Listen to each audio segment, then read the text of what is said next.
Hey my babies, welcome back to another video. It's your girl adorekristiana. If you're new here, welcome.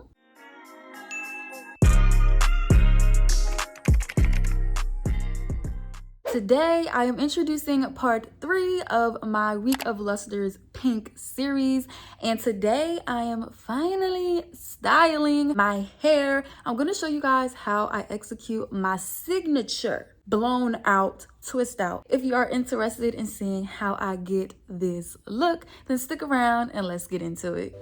I'm brushing my hair over in the direction that I want to create my part.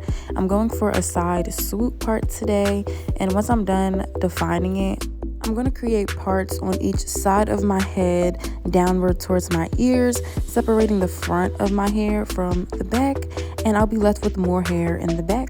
So moving on to styling, the gel I'm going to use is the Hold and Shine Perfecting Gel by Luster's Pink. And I am going to create a part with my fingers, nothing perfect at all. I'm just determining the amount of hair that I need for my section. I determined the width of each row based on the size twist that I'm going for. So I am going for smaller twists today.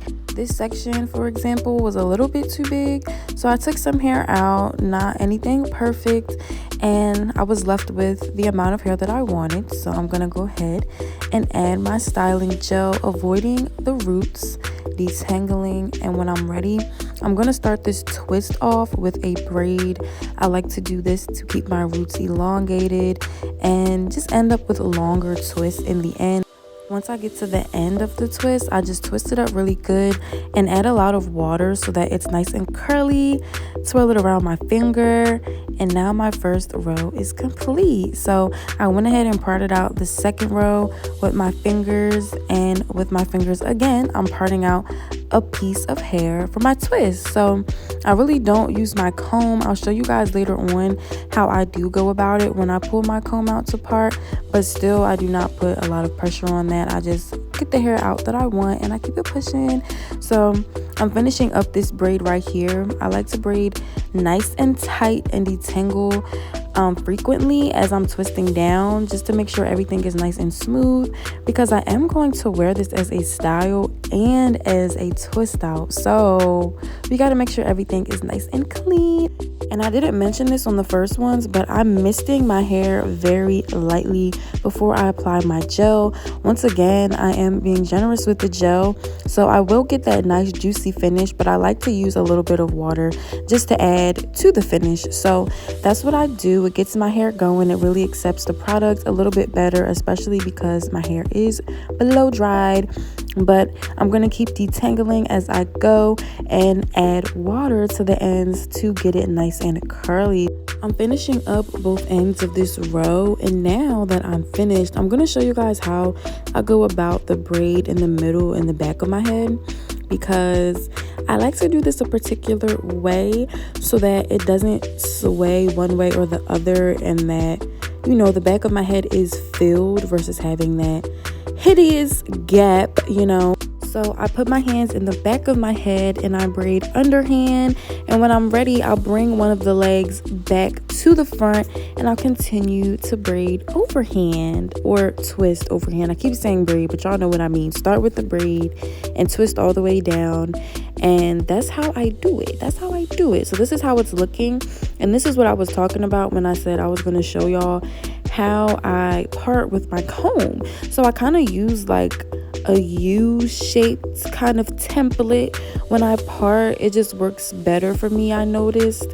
So I just feel out and see if I have enough hair, and on the right side I knew I needed more hair, so this is me kind of finishing up that U shape toward the front and just adding all the hair that I need. And that's really it, y'all. Like, I didn't use a mirror, I just used my fingers, and that's it. So now I'm gonna start on this section, and I get my twist to be seamless, going from a braid to a twist by making 2 of the strands out of 3 smaller, and then the third leg is a little bit bigger.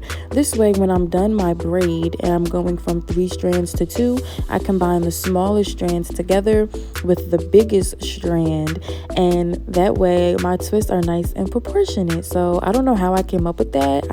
It kind of made sense to me, and that's what I do. And starting the braid in the back is perfect because the way that I braid the base down in the back of my head keeps everything secure, and it lays in that direction regardless of where I finish the twist. Like how I'm finishing it on the side of my head right here, it lays flat every time. I did 3 last rows exactly the way I showed you. No mirror, no perfect parts, just freehanding the way I love to do it. And it looks so full back there. It looks so juicy. It's coming together. So now I can move on to the front, and I'm going to start by detangling and moving right into parting. And the way I'm parting is literally just mimicking the first swoop part that I created in the front. And I'm going to do that 3 times to create 4 different, parting sections. And when I'm done, I'm going to tie them away so that I can start on one at a time. So I like to just loosely twist them up so that the part remains intact, but everything is out the way and I don't have to repart them. Hopping into my flat twist, I like to moisten the base before I add my gel, and then I'm going to smooth it out with my toothbrush, of course, my edge toothbrush. And I'm gonna get right into it, okay? I'm just gonna flat twist going toward the crown of my head as tight as I can until I can't anymore. And then I'm gonna grab myself 2 rubber bands, yes, 2 rubber bands, and I'm gonna use them at once for this first twist to give me a nice tight finish without any tension on my scalp. I'm going to use these same exact steps to execute the rest of this side of my head, and I'm just going to follow my parting. And the key to this is to keep your elbows high. If you drag your elbows down low, you kind of stray away from being in the middle of your parting. So this is how you want it to look. And now I can work on the tail ends, and I'm going to go about this the same way that I did the back of my hair. Moisten it up with a little bit of mist, add some gel, twist it on down, and boom. Once I curl the ends, everything is just coming together even more. And now, as you can see, I'm onto this side. I'm going to start using brick parting on the side, being a little bit more precise. But then again, I'm only wearing this for a few days, so your girl don't really care, okay? My roots are full as it is, so the parts, they come together. And so I started off with 2 twists in my first 3 rows, and my last 3 rows I ended up with 3 twists per row. So I'm going to wrap up my twisting, and as you can see, that twist was kind of falling in my face, so I'm going to let it dry with a bobby pin so it stays just like that in the end. And this is my happy dance, y'all. I was so excited. Like, look at this. Doesn't it look so sleek and fresh and juicy? Yep. And this is the bag. Oh, y'all. And the cast on this, I already felt the cast. Like, this gel was amazing. So here I am 3 days later. Or was it 4? I think it was like 4 days later, y'all. So now I'm finally going to take these out. And I'm starting off with my edges. And like I said, this gel has premium hold. Like, I did my edges various times with this throughout these days, and I didn't even need to set it with my scarf, so that says a lot. But I did my edges just to start this off so they can set while I unraveled my twist. And as you just saw in that slow-mo, I like to untwist the twist itself before I unravel it. Then I proceed with the process, and then once I get to the portion where my hair is braided, I just take it out as usual. So as you can see, I'm done this section, just checking to see if I missed any twist. And now I'm on to the front, and what you just saw me do is rub some of that same oil I used in my scalp in my previous video, episode 2 and episode 1, just to make sure that I'm alleviating any potential frizz. And you guys, look at this. Now the other side is done. I did the same exact steps, took my time, was very gentle, and your girl doesn't stop here, okay? As pretty as this is, I need to separate. I need to separate these babies because I just love testing out my volume. And using this gel, I had a really good feeling I was gonna get lots of volume but still very good hold. Like when I tell you 4 days later I still felt the cast on my twist, and I say that with joy, you guys. Like normally my hair gets really soft, and then once I take it out from my twist out, it doesn't last long. No honeys, like this twist out lasted me just as long as the twist themselves.